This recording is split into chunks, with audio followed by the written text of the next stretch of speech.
잠언 15장 13절부터 17절 말씀. 구약성경 927쪽입니다.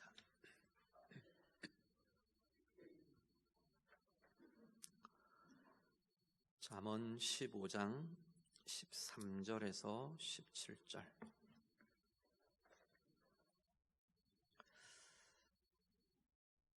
말씀 다 같이 읽겠습니다. 마음의 즐거움은 얼굴을 빛나게 하여도 마음의 근심은 심령을 상하게 하느니라. 명철한 자의 마음은 지식을 요구하고 미련한 자의 입은 미련한 것을 즐기느니라. 고난받는 자는 그날이 다 험악하나 마음이 즐거운 자는 항상 잔치하느니라. 가산이 적어도 여호와를 경외하는 것이 크게 부하고 번뇌하는 것보다 나으니라. 채소를 먹으며 서로 사랑하는 것이 살진 소를 먹으며 서로 미워하는 것보다 나으니라. 아멘. 오늘 읽으신 본문은 즐거움에 대한, 마음의 즐거움, 참된 즐거움, 이렇게 보시는 게 낫겠죠. 참된 즐거움에 대한 이야기, 교훈들을 말씀합니다. 대조, 대꾸를 쭉 사용하는데요. 즐거운 삶, 행복한 삶, 사실 누구나 그렇게 살고 싶은 소망의 상황일 테죠. 근데 우리 현실은 그렇게만 우리를 살 수 없게 하는 게 또 우리의 상황이기도 한 것 같습니다. 즐거움이라는 주제를 우리가 어떻게 다루어낼 수 있는가? 그것이 어떻게 우리의 삶에 영향이 나타나게 되는가 같이 좀 보시면 좋겠습니다. 13절을 같이 보시죠. 13절 말씀 같이 읽습니다. 마음의 즐거움은 얼굴을 빛나게 하여도 마음의 근심은 심령을 상하게 하느니라. 아멘. 대조가 되는 게 마음의 즐거움과 마음의 근심입니다. 마음의 즐거움이 낳는 건 뭐냐면 얼굴을 빛나게 하는 것, 얼굴에 빛이 나는 것, 그걸 낳고, 마음의 근심이 가져오는 결과는 심령이 상하게 되는, 심령을 상하게 하는 결과가 나타난답니다. 마음의 즐거움이 빛나는 얼굴로 나타나는 것, 사실 마음의 상태는 보이지 않는 모습이잖아요. 보이지 않는 마음의 상태가, 얼굴빛은, 얼굴의 표정이나 얼굴의 빛이나 얼굴로 이렇게 나타나는 모습은 눈에 보이는, 드러나고 나타나는 모습이죠. 보이지 않는 마음의 상태가 보이는 얼굴의 모습으로 지금 나타나고 있는 겁니다. 얼굴이 빛난다는 건 건강한 모습이기도 하고요, 생기 있고 건강한 힘 있는 모습이기도 하고, 또 행복한 모습이 표정으로 얼굴로 나타나기도 하고요, 그리고 얼굴이 빛나는 모습은 사실 아름다움이기도 합니다. 진정한 아름다움. 꾸며서, 아니면 눈의 모양, 코의 모양, 입의 모양, 얼굴 색깔, 이런 게 아름답게 보이게 할 수 있지만 사실은 진정한 아름다움은 어떻게 보면 속에서 드러나는 그러한 모습을 우리가 보게 됩니다. 똑같은 얼굴인데 정말 내 속이 평안하고 행복하고 은혜로 가득할 때는 굉장히 다르게 보입니다. 모세가 그랬던 것 같아요. 시내산에서 내려오는 모세, 성소에서 하나님의 영광을 대하고 나오는 모세, 그 모세의 모습이 그랬던 것 같아요. 모세의 얼굴에서 빛이 났다 그랬어요. 그래서 그 얼굴을 대하는, 모세를 대하는 이스라엘 백성들이 두려워했다 그랬어요. 하나님의 영광으로, 은혜로 환하게 비추어지는 그 얼굴이 그렇지 못한 이들의 입장에서는 굉장히 낯설고 두렵게 여겨지는 거죠. 그게 좋은 것이라는 것은 분명히 아는데 그 빛이 강렬하니까 두려워했었다, 그렇게 말합니다. 그럴 정도로 마음의 즐거움이 가득한 것은 우리의 존재와 우리의 인생을 복되게 하고 빛나게 하고 아름답게 합니다. 시편에 보면 이 즐거움이라는 주제에 대한 이야기가 용어들이 참 많이 표현들이 많이 나오는데 특히 시편 119편에 보면요.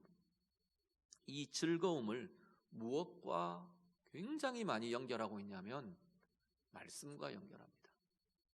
119편 24절에 보면 주의 증거들은 나의 즐거움이요 나의 충고자입니다. 119편 143절도 환난과 우환이 내게 미쳤으나 주의 계명은 나의 즐거움이니이다. 두 개만 제가 예를 들었는데 쭉 보면 119편에 보면 이 표현들이 굉장히 많이 나옵니다. 특히 어려움의 때, 환난의 때 분명히 상황은 환난과 우환인데 상황은 어려운 상황인데 그 상황 속에서 하나님의 말씀이 주의 계명이 내 영혼과 내 삶의 즐거움으로 나타나는 그 힘을 경험하는 거죠. 시편 19편에 보면 하나님의 말씀에 대해서 쭉 이렇게 하나님의 말씀은 이런 겁니다. 이런 힘을 가지고 있습니다. 쭉 설명하는 구절들이 나옵니다. 여호와 율법은 완전하여 영혼을 소성시키며 여호와의 증거는 확실하여 우둔한 자를 지혜롭게 하며 그 다음이 뭐냐면 여호와의 교훈은 우리의 마음을 즐겁게 합니다. 여호와의 교훈은 정직하여 마음을 즐겁게 하는 것으로 하나님의 말씀이 우리 안에 진정한 즐거움을 회복하고 일으키게 하는 외부의 내가 원하는 대로 되는 상황 때문에 즐거운 게 아니고 내 내면에서 일어나는 즐거움, 내 영혼에서 일어나는 즐거움을 하나님의 말씀에서부터 나타나고 솟아나는 것으로 성경은 계속 이야기합니다. 참 즐거움이요. 시편 16편에는 보면 11절에 보면 이 즐거움과 기쁨에 대해서 하나님의 존재에서부터 오는 것으로 소개합니다. 주께서 생명의 길을 내게 보이시리니 주의 앞에는 충만한 기쁨이 있고 주의 오른쪽에는 영원한 즐거움이 있나이다. 하나님으로부터 오는 것으로 이야기하는 거죠. 진정한 즐거움. 오늘 우리들이요 상황이 좋으면 우리가 즐겁고 행복할 것 같아 보입니다. 그런데 그 좋다는 상황의 좋음, 상황의 좋고 굳음 사실은 되게 주관적입니다. 객관적으로 좋은 상황이라고 보여져도 내 마음에 즐거움이나 행복함이 없는 인생 얼마든지 우리 가운데는 나타납니다. 반면에 인간적인 기준, 객관적인 기준으로 어려운 상황임에도 불구하고 어려움에 묶이지 않고 우리의 내면에서부터 영혼에서부터 일어나는 즐거움과 여유와 평안을 가지고 살아가는 인생 얼마든지 나타나게 되는 거죠. 오늘 예배하시는 성도님들, 오늘 우리의 인생이 우리의 영혼에서부터 하나님이 함께 하시는 그 영혼의 자리, 그 하나님으로부터 솟아나고 일어나는 귀한 참 즐거움이, 참 기쁨이 우리 안에 가득한 복된 영혼과 삶이 되시기를 간절히 바랍니다. 특히나 마음이 어렵고 삶이 어렵고 힘든 상황이 우리 앞에 놓일 때 이 즐거움을 회복하는 길이 뭐냐면 계속 지금 말씀이 그 즐거움의 근원을 갖고 있는 것 제시하고 있잖아요. 하나님의 말씀의 자리를 회복하는 거죠. 주의 즐거움은, 주의 계명은 나의 즐거움이니이다. 주의 증거들이 나의 즐거움입니다. 하나님 앞에 고백하는 것처럼 하나님의 말씀 안에 들어있는 기쁨과 즐거움과 마음의 힘이 날마다 우리 안에서 경험되고 누려지게 되기를 간절히 바랍니다. 그 힘이 얼굴로 나타나는 거예요. 그 힘이 얼굴로 나타난다는 이야기는 삶으로 나타난다는 이야기예요. 얼굴로 비추어지고 드러나는 것이 얼굴의 표정으로 얼굴색으로 나타나는 그 힘이 우리의 삶의 곳곳에 삶에 서는 그 자리에 당연히 힘으로 능력으로 나타나게 되는 거죠. 반대로요 마음의 근심이 꽉 차면 심령이 상한답니다. 우리가 풀지 못하고 풀어지지 않고 품고 있는 부정적인 감정들은, 제가 그런 표현 많이 쓰죠. 많이 여러 번 말씀드리죠. 독이 나옵니다. 영혼을 상하게 하고, 마음을 상하게 하고, 우리 인격을 상하게 하고, 우리 관계를 상하게 하고. 근심이 일어날 때 근심을 품고 있으면 심령이 상한답니다. 마음과 영혼이 상한답니다. 빌립보서 4장 6절 7절 잘 아시죠? 아무것도 염려하지 말고 다만 모든 일에 기도와 간구로 너희 구할 것을 감사함으로 하나님께 아뢰라. 그리하면 어떻게 해요? 그리하면 모든 지각에 뛰어난 하나님의 평강이 그리스도 예수 안에서 너희 마음과 생각을 지키시리라. 뭐가 우리 마음과 생각을 지켜요?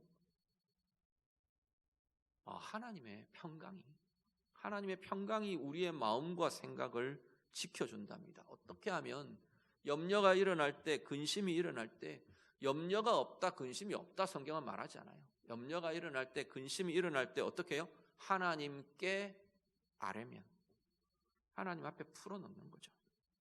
근심을 다루는 가장 중요한 방식은, 하나님의 방법은 하나님께 털어놓는 겁니다. 하나님께 내어놓는 겁니다. 내 마음에 가득히 품고 있지 말고 내어놓는 거죠. 하나님의 백성들을 향해서 시편 기자들이 그렇게 이야기합니다. 시시로 내 마음을 토하여 내라 말합니다.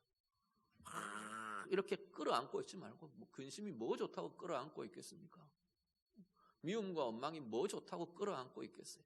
하나님 앞에 토하여 내라 말합니다.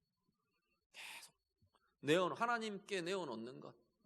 오늘 내어놨는데도 개운치 않으면 또 내일도 내어놓고, 이게 하나님 앞에 토하여 내는, 그게 하나님 앞에 아뢰고 내어놓는 것이 우리 속에 근심이 쌓이지 않게, 품어져 있지 않게 중요한 길이 되는 것이죠. 근심을 하나님께 아뢰는 것으로 풀어가게 되기를 간절히 바랍니다.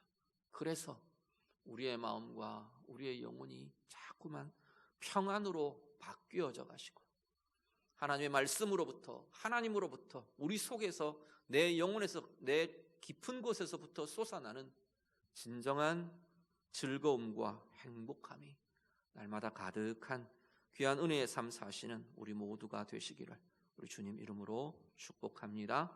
15절 같이 읽습니다. 고난받는 자는 그 날이 다 험악하나 마음이 즐거운 자는 항상 잔치하느니라. 아멘. 구절이 연결이 되어 있는, 의미상 연결이 지금 되어 있습니다. 고난받는 자는 어렵고 힘든 상황들이죠. 고난의 상황, 환난의 상황, 그 상황에는 그 날이 험악하답니다. 고난의 시기는 거칠고 험하고 어려운 시간입니다. 사실 이게 사실입니다. 그렇죠? 문제가 있는데 막 나를 힘들게 하는 사람으로 인해서 자꾸만 공격이나 상하는 말들이 들리는데, 하하호호 막 나는 아무렇지도 않습니다, 이렇게 되지는 않아요. 분명히 그때는, 그 상황은, 그 시기는 거친 시간입니다. 험한 시간이에요. 어려운 시간입니다. 그런데 그럼에도 불구하고 15절에 보면 험악한 날이지만, 그 이야기죠. 15절 하반절에 마음이 즐거운 자는 항상 잔치하느니라. 그럼에도 불구하고 앞에 말씀들과 연결하면 그 영혼 속에서 진짜 진정한 영혼의 즐거움, 이게 일어나는 이들은 잔치하는 날 같다, 잔치의 삶과 같다. 잔치에는 기쁨이 있죠. 기쁨과 또 풍족함과, 잔치의 대표적인 요소가 맛있는 음식이잖아요. 먹고 마시는 즐거움. 맛있는 음식을 먹는 것은 굉장히 우리의 육신과 영혼을 만족하게 하는 표현들로 많이 사용됩니다. 잔치에는 그 기쁨이 있는 거죠. 그 만족함이 있는 거죠. 그 즐거움이 있는 거죠. 배부름과 같은 이렇게 여유로움과 만족함의 상태가 일어나는 거죠. 어디에요? 진정한 참 즐거움이 그 영혼과 마음에서부터 일어나는 이들은. 상황은 어떤데요? 거칠고 힘든 상황이라도 15절이 지금 그 이야기를 하는 거죠. 험악한 날이라고 말하는, 분명히 외부의 상황은 어렵고 힘든 상황이라 해도 그 속에서 하나님으로부터 오는 진정한 즐거움이, 참 은혜의 힘이 있는 이들은 잔치의 자리같이 즐거움의 모습으로, 만족함의 모습으로, 환대하고 따스함을 경험하는 그러한 자리로, 그러한 삶으로 살아낼 수 있다 말하는 거죠. 그 이야기는 상황을 이기는 삶입니다. 상황을 이기는 즐거움, 상황을 뛰어넘는 즐거움, 그게 참 마음의 기쁨과 즐거움이 있는 이들은 그것을 가지고 살아가게 된다 말합니다. 오늘 우리들이요, 고난의 상황, 어려움의 상황, 거친 상황, 상황을 이기는 하나님으로부터 오는 마음의 즐거움, 그 마음의 즐거움으로, 영혼의 즐거움으로 상황을 이기고 상황을 바꾸어 갈 수 있는 힘이 있는 귀한 삶 살아가시기를 우리 주님 이름으로 축복합니다. 16절, 17절 우리 한 번 더 봅니다. 16절과 17절 같이 읽습니다. 가산이 적어도 여호와를 경외하는 것이 크게 부하고 번뇌하는 것보다 나으니라. 서로 사랑하는 것이 살진 소를 먹으며 서로 미워하는 것보다 나으니라. 아멘. 여기는 보면 부요함과 가난함을 대조합니다. 그런데 어떤 대조를 하냐면 부요하지만 불행한 삶, 가난하지만 행복한 삶, 이 두 가지가 대조가 되면서 나타납니다. 조금 색채가 다르긴 하지만 16절, 17절이 거의 비슷한 내용을 이야기합니다. 가산이 적은데, 가산이 적지만 여호와 경외함이 있는 삶, 그 사람들은 오히려 부요롭게, 소유가 많아서 부자이지만 근심이 있고 번뇌하는 그런 인생하고 다르다. 소유가 적고 가진 것이 적어도 여호와 경외하는 삶을 사는 이 하나님과 함께함을 살아가는 이들은 진정한 부요로움과 은혜의 힘을 누리며 살게 된다. 참 부요함을 누리게 된다. 근심과 번뇌를 이기는 삶을 살게 된다 말씀합니다. 17절에는요, 먹는 것으로 대조를 합니다. 채소를 먹는 것과 살진 소를 먹는 것. 채소를 먹는 건 소박한 음식이죠. 말하자면 상대적으로 소박한 음식입니다. 또 살진 소는 윤택하고 기름진 음식, 진수성찬 이런 것이 이제 대표적인 거죠. 그런데 소박한 음식을 먹는, 채소를 먹으며 사랑하는 삶, 서로 사랑하며 사는 것과 살진 소를 먹는데 다툼이 있고 미움이 있고 이런 것과 이 삶을 두 개를 대조를 하는 겁니다. 소박한 음식을 먹지만 서로 사랑함이 있는 그 인생이 윤택하고 부요롭고 진정한 만족함이 있는, 배부름이 있는 삶이 된다 말씀을 하는 거죠. 오늘 우리들이요, 소유가 많으면 좋죠. 할 수 있으면 소유가 많으면 좋습니다. 그런데 소유가 많은 것이 우리의 1차적인, 우리의 우선적인 목표가 될 수가 없는 거죠.